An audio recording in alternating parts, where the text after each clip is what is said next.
Mr. President, many Western thinkers and opinion leaders, they question China's endgame in Africa. They say China is there not just for economic and financial gains, but with geopolitical and political interests in mind eventually. How do you look at such perceptions? Do you think the West is seeing China somehow through their own lenses of domination, exploitation, and let's say colonialism? Je pense que la Chine, à voir comment la Chine collabore avec les pays africains. La Chine est venue pour collaborer avec ses amis, pour aller ensemble vers la recherche du bien-être commun. D'ailleurs, c'est l'initiative qu'a pris le président Xi Jinping, la ceinture et la route, la création d'une communauté de destin commun pour l'humanité. La Chine n'est pas venue pour concurrencer les autres.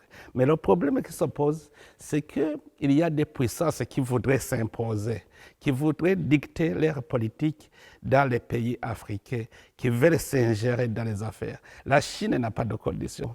J'ai appris l'histoire de la Chine. Il ne peut pas coloniser. Il sait ce que c'est la face mauvaise de la colonisation. Et on ne peut pas faire ce qu'on ne voudrait pas que les autres te fassent.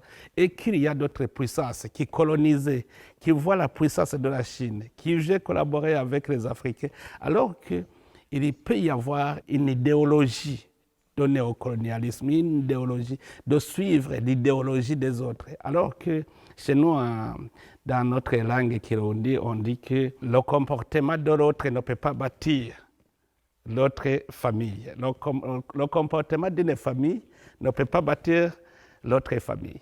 Donc, c'est-à-dire, s'il y a une puissance externe qui vient imposer son idéologie, c'est détourner la vision de ce peuple. Sinon, du point de vue des Africains, on organise des sommets Sino-Afrique, FOCAC, on discute ensemble et nous voyons que vraiment il n'y a pas des Africains qui disent voilà maintenant je m'aligne à telle idéologie ou à telle autre.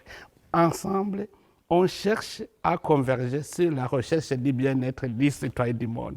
On veut le bien-être des citoyens du monde parce qu'on est dans la mondialisation. Il faut qu'on accepte d'aller ensemble, gagner ensemble, perdre ensemble, parce que la vie de l'homme, c'est universel. Donc, c'est mieux de nous accepter et d'accepter d'aller ensemble.